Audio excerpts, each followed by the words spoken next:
Michael Fassbender di sini tuh benar-benar apa ya? Memperlihatkan pembunuh bayaran yang dingin. Jadi cocok lah buat si Michael Fassbender meranin si karakter The Killer. Pak Kibar ini menyatakan bahwa film ini tuh lebih ke metodologis tuh apa sih? Maksudnya itu kayak gimana sih?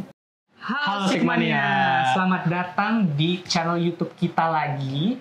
Jadi ini adalah konten bedah film bersama saya Theo dan saya Kiba. Betul sekali. Jadi pada kesempatan kita kali ini Pak Kibar, kita akan membedah film yang berjudul The Killer, didarai oleh David Fincher, yang ditulis oleh Andrew Kevin Walker. Jadi film ini tuh diadaptasi dari novel grafik yang ditulis sama Alexia Matz. Alexis Matz, Alexia Matz lupa pokoknya. Negara Perancis. Gitu. Adaptasi novel jadi guys filmnya. Betul sekali. Film ini tuh pertama tayangnya atau premiernya itu perdananya ditayangkan di Festival Film Venesia di bulan September 2023. Lalu ada special release-nya di beberapa teater yang terpilih gitu ya Mas ya. Dan akhirnya rilis di Netflix di November 2023 gitu. Iya, tanggal 10 waktu itu. Jadi nih sebetulnya filmnya ini tentang apa sih Mas? Nah, jadi The Killer ini tuh film karya David Fincher yang terbaru. Ini menceritakan tentang pembunuh bayaran yang dia itu di awal perjalanannya mengintai di Paris. Dan di situ tuh kita diliatin tuh perfeksionisan dia, kayak lala segala macam gitu. Terus pada akhirnya dia gagal dan menimbulkan konsekuensi yang berlanjutan. Yang mana di situ jadinya pasangan dia itu tuh kena juga akibatnya karena apa? Karena segala hal yang dia lakuin tuh ada konsekuensinya gitu. Jadi kalau misalnya dia gagal nih, ini bakal ada serangan balik lah istilahnya gitu ke dia. Dan di sini tuh diperanin sama Michael Fassbender, Mas. Itu akan cocok di Michael Fassbender. Coba kalau Brad Pitt cocok gak kira-kira? Kurang. Soalnya kan kalau Michael Fassbender nih kelihatan apa namanya ya? Aktor yang nggak terlalu namanya besar-besar banget gitu. Betul. Dan apa ya, cocok lah sama peran si pembunuh bayaran ini yang emang dia tuh orangnya nggak terlalu ter-highlight gitu lah, bisa dibilang gitu. Apalagi namanya kan ganti-ganti mulu ya. Kita nggak tahu tuh nama si pemeran utama The Killer tuh siapa, karena emang ganti-ganti terus. The Killer sih. Nah iya itu makanya nama film The Killer mungkin ya. Iya, saya rasa mungkin dipilih Fassbender ini kan pembunuh bayaran ini kan sniper nih soalnya guys ya. Jadi harus compact dan sosoknya tuh harus agile, gampang gerak-gerak gitu kan. Kalau misalnya orangnya gede gitu kan, itu bukan pembunuh bayaran dan sniper mungkin cocoknya. Lebih ke hitman gitu. Betul, kurang cocok lah kalau misalnya yang Michael Fassbender di sini tuh benar-benar apa ya? Memperlihatkan pembunuh bayaran yang dingin. Jadi cocok lah buat si Michael Fassbender meranin si karakter The Killer. Apalagi dia udah lama nggak main film juga. Dipanggil David Fincher dia langsung mau tuh. Karena emang David Fincher nih mungkin adalah sutradara yang menarik lah di mata aktor kayak misalnya Christopher Nolan gitu. Oh begitu ya? Iya. Gue baru tahu tuh fakta tersebut karena gue nggak terlalu mengikuti berita persutradaraan gitu teman-teman sebenarnya. Itu sutradara Fight Club. Aku tahu kan Fight Club, begitu. Seven gitu-gitu. Jadi di film The Killer tuh emang kita nggak diliatin film yang kayak John Wick. Kalau di John Wick kan kita ngeliatnya itu nggak apa ya? Mungkin bisa dibilang nggak terlalu realistis. Karena di beberapa adegan tuh ada yang nembak di keramaian, dia nembak pakai pistol cucu gitu. Masa orang-orang nggak tahu gitu kan? Iya. Itu jadi kurang realistis lah. Terus juga lebih banyak actionnya, aksinya tuh banyak banget, berantemnya tuh banyak banget. Nah kalau misalnya di The Killer itu emang kita diliatin si pembunuh bayaran yang sangat sistematis buat ngelakuin tugasnya gitu. Jadi nggak yang namanya tuh main serang sana sini. Jadi perfeksionis dan juga rapih lah cara mainnya gitu. Tapi kalau misalnya rapih dan perfeksionis, kenapa dia mendapatkan konsekuensi itu? Nah, kenapa itu? Kan kita diliatin sama monolognya The Killer. Dia kan dari awal dia monolog ngulang terus. Kata-katanya tuh forbid empathy, trust no one, fight only the battle you're paid to fight. Kata-kata monolog yang dia ucapin nggak sesuai dengan apa yang diomongin, kayak harus sistematis lah, terus don't pay berbanding terbalik perkataan dengan aksinya gitu ya. Forbid empathy gitu-gitu. Tapi dia memberikan empathy kepada orang ujung-ujungnya. Empathy itu diberikan sama salah satu contohnya itu sama si karakter perempuan yang itu. Yang diborgol itu. Yang diborgol di kamar mandi itu. Kan dia pada akhirnya si The Killernya itu menyetujui apa yang diminta, permintaan terakhir dari si karakter perempuan itu buat dia itu pengen dibunuhnya itu nggak yang kayak diumpetin atau gimana biar keluarganya tahu dan keluarganya bisa dapat tanggungan, apa sih namanya tuh? Tanggungan tuh kayak kalau orang meninggal asuransi. Iya, jadi dia forbid empathy tapi malah ngelakuin hal yang gak sesuai sama apa yang diucapin gitu. Jadi seperfeksionisnya si The Killer ini tuh dia tuh pasti ada rasa cemasnya tuh diliatin juga kan. Dari soundnya tuh yang suara napasnya kenceng banget kelihatan kan. Dari segi sound design itu juga lumayan asik ya teman-teman. Ada yang pokoknya ada dia ngedengerin iPod gitu. Jadi sesuai perspektifnya, kalau misalnya lagi dari matanya nih ceritanya, ya udah berarti kayak pakai headset, dan kalau misalnya cut langsung keluar, soundnya juga langsung keluar gitu, kayak bolak-balik gitu. Ya. Jadi apa namanya? Apa ini rapi gitu ya? Iya. Rapi nggak? Nggak rapi sih, berantakan tapi rapi gitu. Gitu. Jadi secara artistik sound itu juga kayak gitu. Detail ya. Betul mas.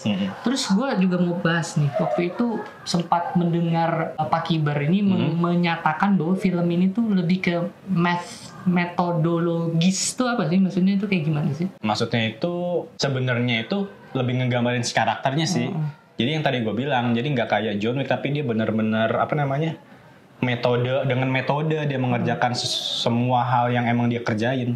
Pertama ya kalau yang di Paris dia sambil nunggu kan, tidur nginep di situ, benar-benar kayak ngeliatin targetnya itu kemana, dan justru malah gagal kan pada saat itu. Jadi seperfectionisan orang yang tadi gue jelasin pasti ada gagalnya juga, karena ada rasa cemas di situ, dan dia tuh ngejelasin juga katanya itu bisa dibilang dia mulai kayak melemah karena tanggungan pernikahan. Maksudnya mungkin gara-gara dia menikah, jadi tuh apa ya, ada goyahnya dikit, jadi nggak seperfect mungkin dia dulu gitu. Itu dijelasin juga di film pas di awal-awalnya. Dan juga kalau misalnya di sini tuh kita lihat alurnya itu kan nggak backbok ya, tapi benar-benar mungkin dari awal sampai ke tengah itu tuh mungkin orang-orang kayak bakal bosen nontonnya, karena banyak perjalanan The Killer dari kesana kesini ke situ. Jadi kalau misalnya dibilang ini cocok buat semua orang mungkin enggak ya, karena pasti bakal ada yang ngantuk nontonnya tuh. Karena emang kita diliatin tuh yang emang bener secara nggak yang banyak tembakan, nggak banyak yang namanya pukul-pukulan, tapi sekalinya ada adegan yang emang tensinya tinggi, itu dibikinnya bagus banget. Yang di bagian The Brood tuh contohnya, yang di rumah gitu, yang di rumah yang ada anjingnya itu dibikin sebagus kayak gitu. Tapi kalau misalnya apakah film ini adalah film yang bagus dari karya David Fincher, mungkin gue bilang enggak sih, enggak, karena dari endingnya aja kita ngelihat kayak apa ya, anti klimaks ya bisa dibilang ya, kayak yang enggak wah gitu. Jadi mungkin wahnya itu cuma di tengah doang gitu. Pasca ending itu dikira bakal ada adegan-adegan yang justru lebih klimaks lah daripada di pertengahan di Brood, tapi pada akhirnya ya kita diliatin endingnya ya udah gitu, si The Killer ini hidup apa yang namanya, lebih memilih hidup bahagia sama si istrinya ini gitu. Juga di film ini tuh kita diliatin sama, bukan diliatin, didengerin sama The Smith. Lagu The Smith tuh ada semua nih di film ini. Nggak tahu tuh kenapa ya, lagu The Smith banyak banget dari awal sampai akhir. Ada Well I Wonder, ada di ending tuh ada yang terkenal lagu The Smith. Gue kurang paham sih lagu The Smith. Yang dari Snow Light Never Goes Out tuh. Yang dari 500 Summer. Jadi kayak gitulah. Terus kalau dari sisi sinematografi gimana menurut lo? Sisi sinematografi sih menurut gue nggak terlalu wah banget, nggak terlalu luar biasa, tapi nggak terlalu biasa juga gitu. Gue suka dia kan, si The Killer ini kan pindah-pindah daerah gitu. Ada yang tropical, ada yang di Paris yang lebih cenderung ya cuaca Eropa gitu. Dari segi pewarnaannya bisa menyesuaikan daerahnya gitu ya. Itu sih menurut gue mas. Terus kayak misalnya kalau lagi fight scene yang misalnya The Brood tadi tuh cukup asik gitu, pergerakan kameranya, terus kayak blocking berdua itu yang lagi berantem, dan juga bagaimana mereka menggunakan apa yang ada di sekitar environment mereka dalam berantem tuh cukup asik gitu loh, dan cukup realistis juga menurut gue. Iya, itulah kata-kata yang bagus buat film The Killer ini, mungkin realistis ya. Iya, gitu. Betul. Tapi gue punya pertanyaan nih mas, apakah lu setuju kalau gue bilang film ini adalah film yang cuman buat David Fincher tuh to prove something gitu. Jadi proof of concept aja film ini sebetulnya, bukan karya utamanya dia. Jadi ini film ini tuh lebih kayak eksperimennya dia lah. Lu setuju gak kalau misalnya gue nanya kayak gitu? Mungkin bisa dibilang iya. Karena dia genre yang dikeluarkan ini kan pembunuh bayarnya, dan emang dia ngikutin novelnya juga kan. Mungkin ya. Mungkin ada ininya juga, mungkin kayak ada eksperimen juga, nggak dari ketiplak dari si novelnya Alexis Matz itu yang dari Paris. Tapi di sini kalau misalnya apakah gue sih bisa melihat ciri khas David Fincher di sini yang slow burn tadi. Terus emang dia dikit-dikit tuh bakal menimbulkan tense gitu entah di tengah ataupun di akhir, tapi kita ngelihatnya tuh di tengah doang di sini. Oke. Kalau misalnya ditanya tadi yang lo pertanyakan mungkin iya, tapi nggak kayak keseluruhan itu David Fincher kayak ya udah gue bikin film terus bagaimana nanti hasilnya ya udah lihat nanti. Gue nggak ngeliat kayak gitu sih. Cuman dia tuh lebih kayak ya dia mencoba untuk membuat film dari novel itu yang dia adaptasi novel sama novel tadi, walaupun sebelumnya dia juga ngegarap film-film yang dari adaptasi orang. Misalnya kalau nggak salah Zodiac atau apa ya, kurang tahu, mungkin Zodiac atau Seven itu dari novel atau gimana, kurang tahu sih gitu. Tapi ini bukan karya terbaiknya David Fincher menurut gue. Tapi oke, kalau menurut lu pribadi, yang menurut lu karya terbaik apa dari Fincher? Seven. Dibandingkan dengan ini tuh perbedaannya apa? Bagaimana gitu? Jauh sih kalau Seven itu menurut gue dari karakterisasi itu tuh lebih berasa banget karena karakterisasi itu kan kalau misalnya di sini kita terlalu fokus sama si The Killer-nya. Tapi kalau di film Seven itu tuh kita nggak hanya fokus sama satu karakter, tapi ada beberapa karakter yang memang kita kayak ngerasa kita peduli sama karakter ini. Jadi ketika karakter ini tuh kenapa-napa atau mungkin hilang, itu jadi kerasa kayak wah anjir gitu, kenapa kayak gini jadinya. Yang gue rasanya dirasain sama di Seven itu kayak gitu. Terus juga perbedaannya tense di Seven sama The Killer jauh menurut gue. Di Seven tuh lebih kita dibikin buat penasaran karena kan kita belum tahu pembunuh dari siapa namanya, pembunuh si orang ini kan dia tuh ngebunuh 7 orang yang berdosa ya. Tapi nggak ada yang tahu tuh siapa, dan pada akhirnya dia malah memunculkan diri di ending itu tuh bikin kita lah ini orang maksudnya motifnya apa tiba-tiba muncul. Jadi tense tuh menurut gue rapi di Seven, sama pas di ending itu beda banget, jauh lebih climax di Seven.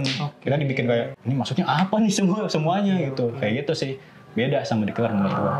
Makanya tadi gue nanya ke lu itu karena fakta tersebut gitu ya. Tadi lu bilang sendiri juga kalau dari The Killer tuh bukan karya yang wow banget gitu kan dari Fincher gitu. Kira-kira apa lagi nih yang kita bisa bahas dari The Killer ini, Mas Kibar nih? Kalau dari editing menurut lu gimana?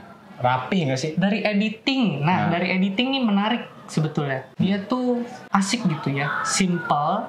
Terus ada juga beberapa, gue highlight yang transisi itu loh. Ada gitu sih mania, satu transisi yang mungkin bagi para editor tuh kayak gitu. Oh iya, ada tuh yang dari drone itu nggak sih? Iya, salah satunya. Itulah pokoknya dari yang dari dalam mobil tuh. Itu juga ada. Tapi kalau secara overall dia nggak kompleks, cuman kayak cut aja, cuman memang sesuai dengan filmnya gitu menurut gue. Bagaimana seharusnya gitu ya? Gitu sih Mas, itu tentang editing ya. Oke, jadi kesimpulannya gimana nih buat The Killer?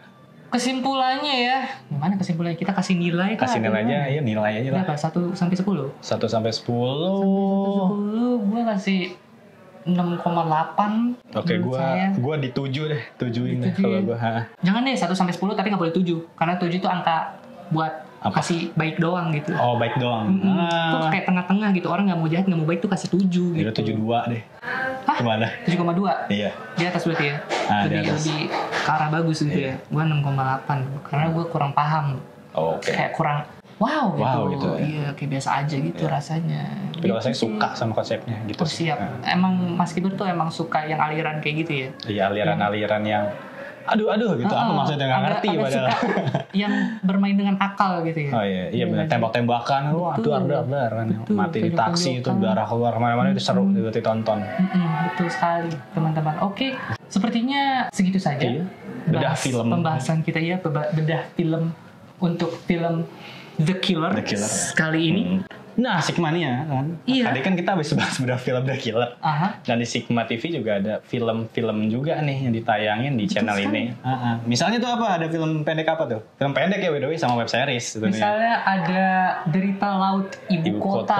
Nah, kalau web series ada Aku, Kamu, dan Semesta. Iya, itu bisa ditonton. Ada juga Pervidia yang hanya tayang di TikTok eksklusif. Iya kan? Dan juga ada Konservatif juga ada. Film pendek. Kalau film pendek itu konservatif di film pendek. Iya, di YouTube ada. Di YouTube di bawah dicari aja konservatif gitu. Kalau misalnya Pervidia harus pindah platform ke TikTok. Betul, ke TikTok. Oke, jadi segitu aja dari kita. Ya, jangan lupa juga kita juga pernah bedah beberapa film lain kalau kalian misalnya kepo gitu ya sama Mas Kibar. Karena saya baru pertama kali muncul di sini. Gitu teman-teman. Oke, terima kasih banyak sudah menonton bedah film The Killer. Sampai jumpa di konten selanjutnya. Bye.